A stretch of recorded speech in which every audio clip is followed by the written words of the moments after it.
Right, I shall drop you off. I'll be back just in time to open up. You two certainly surprised everyone last night. Including myself. I never expected to see Gloria again. I looked for you, but someone said you'd left early.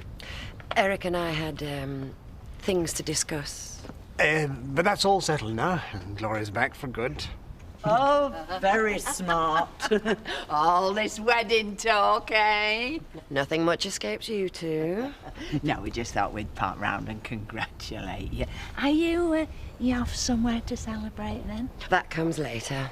I've got a last visit to my old life. Things to collect, business to sort out. Yes, and the same for me here. A few things to tie up at the factory. So everything's set for our new life. Gloria, so nice to see you again. And may I be the first to offer you my congratulations? No, we've already done it. But they're appreciated just the same. I must admit there was a bit of speculation about your escort last night, but I don't think anybody could have expected it to turn out like it did. Ah, well, you've got to seize the moment in matters of the heart. I do feel a little guilty about Letitia, leaving her in the lurch like that. No, it's all right. Kane turned up. I think everybody was a bit relieved when they both left together. Huh. Oh, well, all right.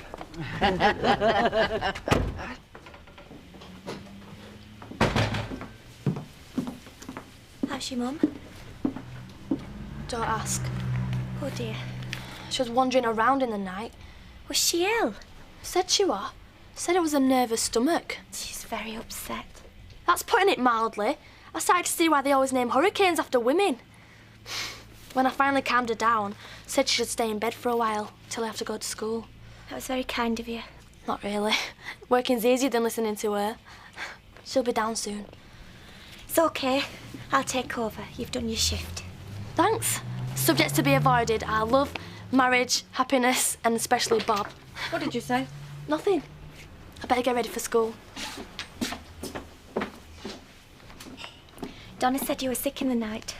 Yes. Sick of my life, sick of the mess it's in. I can manage on my own down here if you want to go back to bed. I wouldn't give him the satisfaction of letting him know he's upset me that much. Right. I don't even want his name mentioned, not until he comes crawling back with his tail between his legs, begging for forgiveness. And when that does happen, I'll have to decide whether to give him a second chance or throw him out again. Meanwhile, we've got work to do.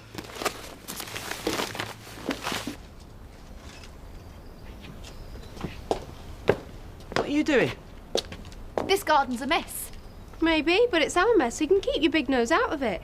Picture this. It's the big judging day. We've got to win Village in Bloom. They see this scrap heap and the whole thing's ruined. Can make you very unpopular in the village, you know. Don't give her monkeys.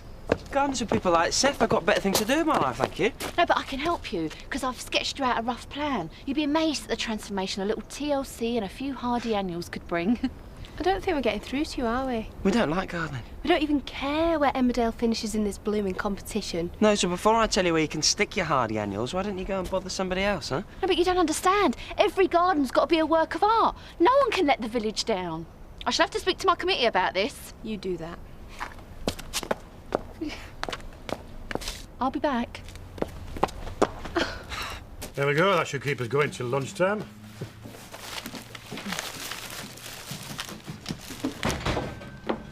Oh, it's all right, Emily. They're on the house.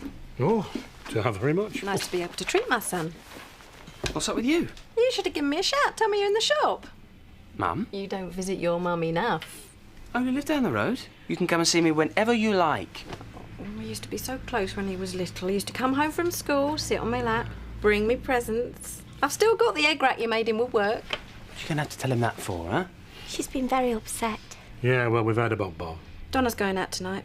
It'd be the perfect opportunity for my boy to come round and have tea with me. Well, me and Clover are going to go out. Well, she can come if you like. Please, Scott. It's ages since we had a proper talk. I'll ring you later. Yep. Maybe we should put a few of these aside for wedding presents. Oh, Gloria wouldn't be interested in this tart. She's got expensive taste. Yeah, I don't know how she's marrying that type get then. After all he's done for you. But I suppose your taste of the high life is over. I doubt he'll be looking for an escort again now Gloria's back. Indeed. What I'm looking for is a bit more hard work and a lot less gossip from you lot. Hang on a minute. There's just the little matter of my taxi fare home to settle up first. A real gentleman would never have left a lady like that. Anyone who goes out with the likes of Keen Dingle would know nothing about gentlemanly behaviour. I suggest you ask him for your cab fare. I'm sure his reply would be most entertaining. I don't know why you're smirking. I want to see my office. Straight away, thank you. Well, true romance hasn't improved him much. I'd just like to tell you how delighted we all are for you and Gloria. And if you're looking for a best man. I'm not. The wedding's still a way off, and there are more pressing issues to be dealt with first. You may have noticed that the factory's been struggling a bit lately. Just have to keep trying. Indeed.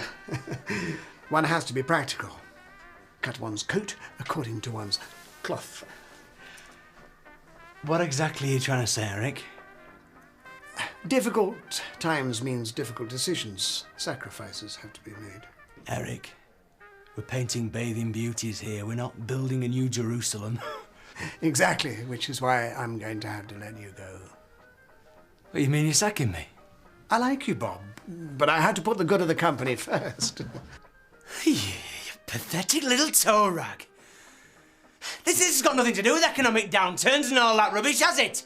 You're just shafting me so you can get Gloria back in! Well, if that is your attitude, you're also sacked as my campaign manager. Weird shouting. Is everything all right? No, it isn't, no. He sacked me! And there's no need to work out your notice. You might as well leave now. With pleasure. Hey, me today could be either of you two next. He's right there, sir. If I were you, I'd get back to my job whilst you still got one.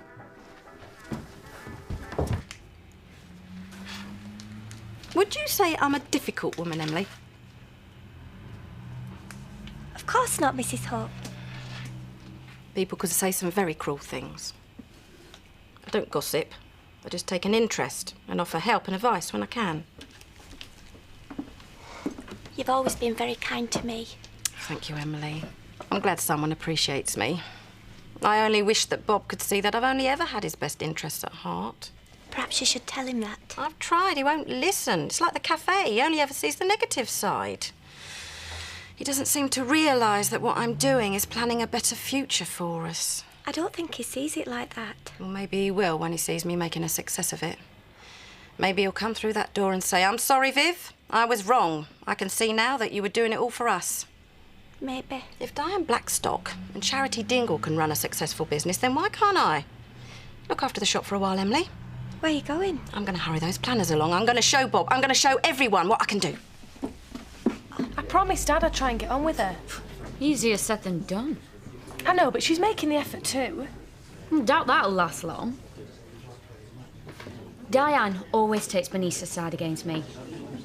Blood's thicker than water. You're never going to be Maggie's real daughter. I wouldn't want to. Exactly. So to her, you're just a cuckoo in the nest. She won't be happy until she's got rid of you. Is your friend not into the hard stuff, then? He's driving. He's not a friend. He's a business acquaintance. Never gives much away, that one. Well, not everyone gives a barmaid their life history. You're only interested because you fancy him. Well, I think he likes me, but maybe he's just being nice. Well, why don't you ask him out? Then you'll know for sure. Because, Tricia, I'm old-fashioned. I like the bloke to do the asking. I don't want to be cynical, but he's good-looking, single and rich. You want to be careful someone else doesn't get in there first. Yeah, Bob. Hi. How's your mum, Scott? Missing you, I expect. Yeah, I miss her too. Well, then why don't you do something about it, then? Save us all the earache. I try, Scott. It just never seems to work out right.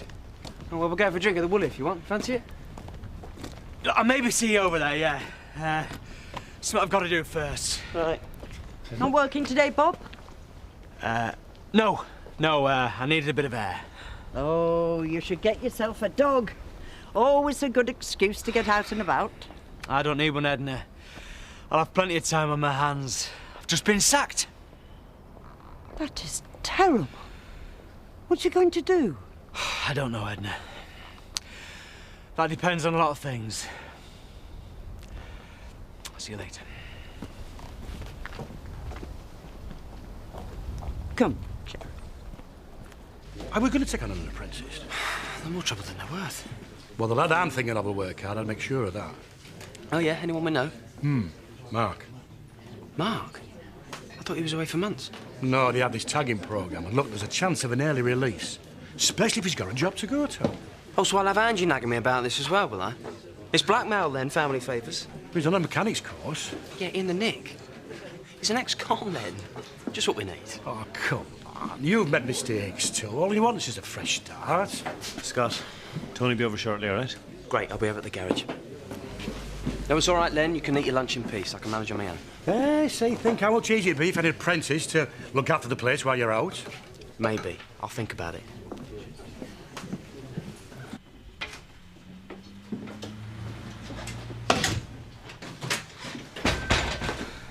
Is Viv around? No, she had to go out for a while. I'm sorry to have bothered you. I don't think she'll be long if you want to wait. I know she really wants to see you. Really? She were only saying this morning how you're the only one in her heart. Oh, that's how I feel about her. So everything can be sorted out then. Hello, darling. Don't you darling me. I don't know how you got the cheek to come in here. I'll just get me lunch. What have I done now? I have just been to the planning office to see about the application. It seems they've had 2 letters of objection. One of them was from you.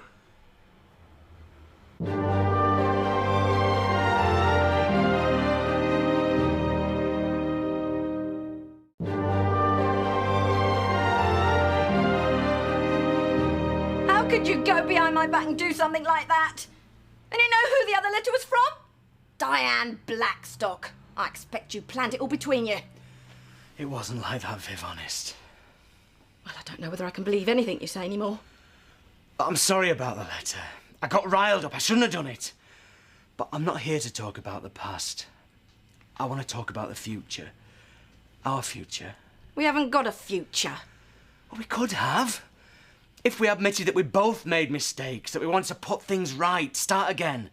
You're only saying that because Eric Pollard has sacked you and you've got nowhere else to go. Oh, that's not true.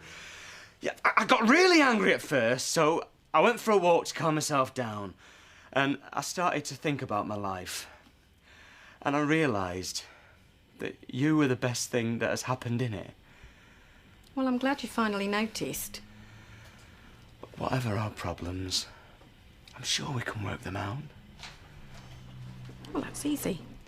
You've just lost your job. I've got one waiting for you in my new cafe. Problem sorted. I'm talking about getting back with you, not becoming a waiter. Loving someone doesn't mean you have to go along with every daft idea they come up with. My cafe is not daft. It's a chance for us to build a future together, and if you still can't see that, then maybe we don't belong together after all. That's just ridiculous. Is it? Even Eric Pollard seems to understand more about love than you do. He didn't waste any time making sure that him and Gloria work together when they're married, did he? There is no reasoning with you. I should never have come back. Yeah? Well, don't bother trying again. You run out of chances.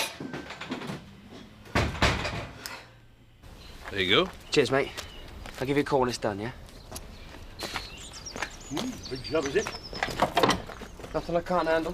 So what's up with it? Look, I told you I'll fix it, all right? Ooh, you're a bit scratchy, aren't you? Sorry. Just got a lot on my mind, that's all. Including that job with Mark's. Look, if it means that much to you, then I'll think about it. Thanks, Scott. Cool. Right, let's get back to work. Oh, Jed Aldridge's got trouble with his starter motor, so I said you go and look at it for me. I'm on my way. And while you're gone, I'll sort this out. Scott! Sorry to bother you at work, but I've had a terrible day. Oh, Mum, I'm busy. Maybe, but I need someone, so I'm not going to leave till you promise that you'll come and see me tonight.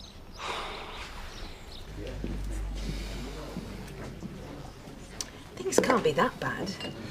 Can't they? In one day, I have lost my job, my home, and I've screwed up my marriage. Oh, I thought you and Viv had already split up. Well, yeah, but I was hoping to get back together. Until she found out about my planning letter. Oh, you should be a bit more like me. Look on the bright side of life. What bright side? Well, at least you won't have to listen to Viv's nagging no more. Thanks. Go and get some more mixers up, Tricia. I was only trying to help. Well, if you try and help any more, he'll slash his wrists. I can't help with your marriage, but you're really good behind the bar. I can offer you full time. Yeah, that'd be great. All I've got to do now is find somewhere to live. I don't think Terry's going to put up with me much longer. You could have Bernice's old room for a while, as long as you don't think it'd make things worse between you and Viv. Yeah, I don't think anything's going to make things worse between me and Viv.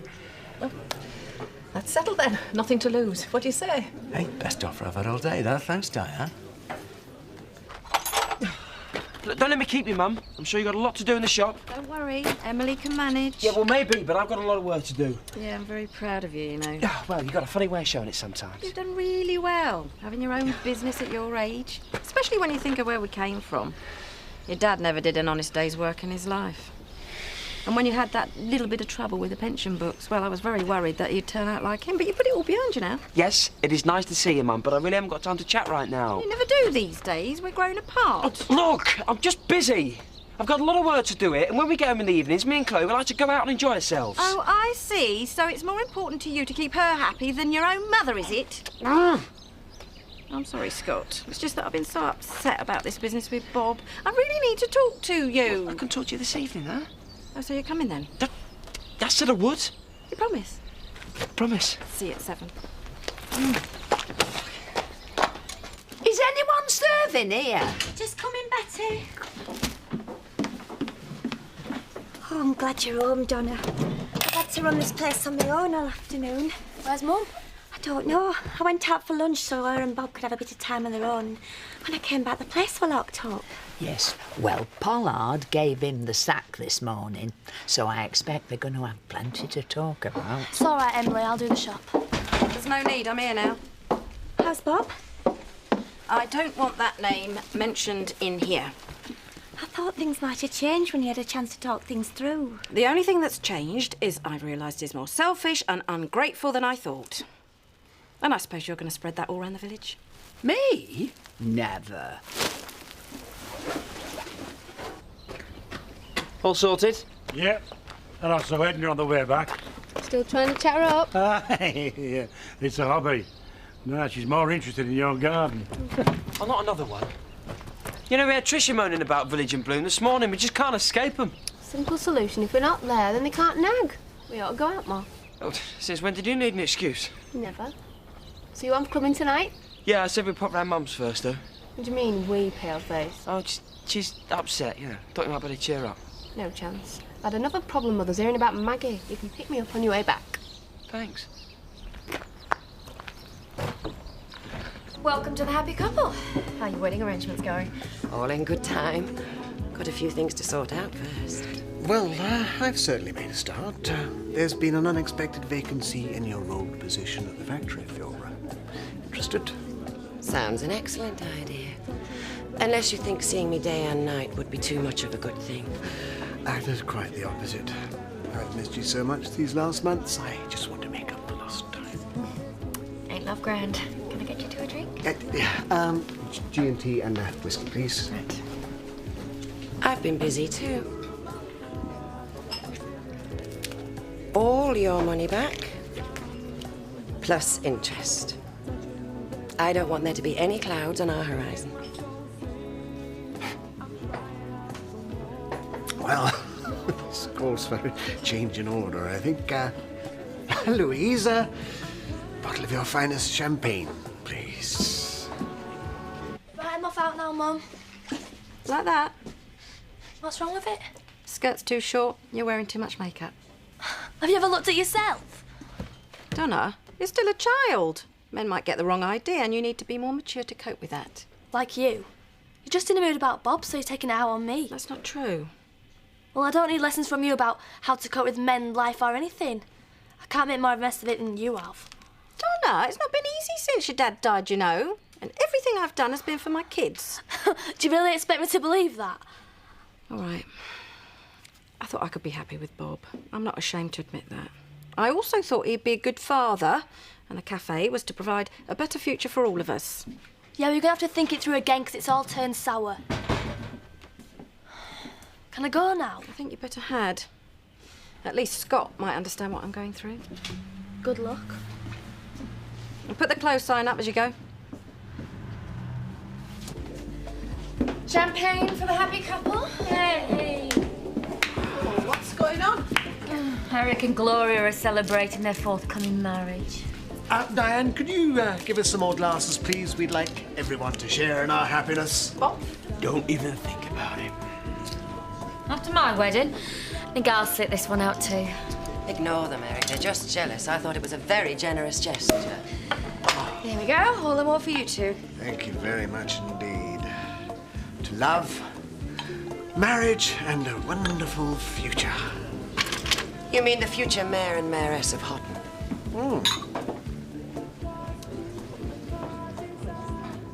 He's probably over there right now, drinking with Diane, laughing and joking. Mum, he's just lost his job. I offered him a better one. He turned me down flat after all I've done for him. Well, I don't think he sees it like that. Donna was just as bad. You should have heard the things she said to me tonight. What's the matter with them, Scott? Why do they turn against me? Maybe you should look at yourself, not them. Not you as well. I thought at least you'd stick up for me. Really? And why's that? When have you ever stuck up for me? How could you say that? You've always been my favourite. I've always been behind you. Yeah? Like with Kelly? Well, I was protecting you from yourselves. Everyone could see what you were doing was wrong. Yeah, and that's the problem. Mum, that's all that matters to you, what other people think. That's why I went off to the army. Well, you can't blame me for that. Well, can't I? Mum, you should have been seeing what I was going through, but instead you were off pretending to everybody else that we were the happy family. And if I said anything, it would just ruin the perfect picture. Well, me and Vic were going through a difficult patch. And I'm sure you and my dad went through difficult patches. And you and Terry, and you and Bob. Mum, can you not see? Anyone that tries to get close to you, you just end up pushing them away. It's not like that. Yes, it is. And until you learn to see that, then nothing's ever going to change, Mum.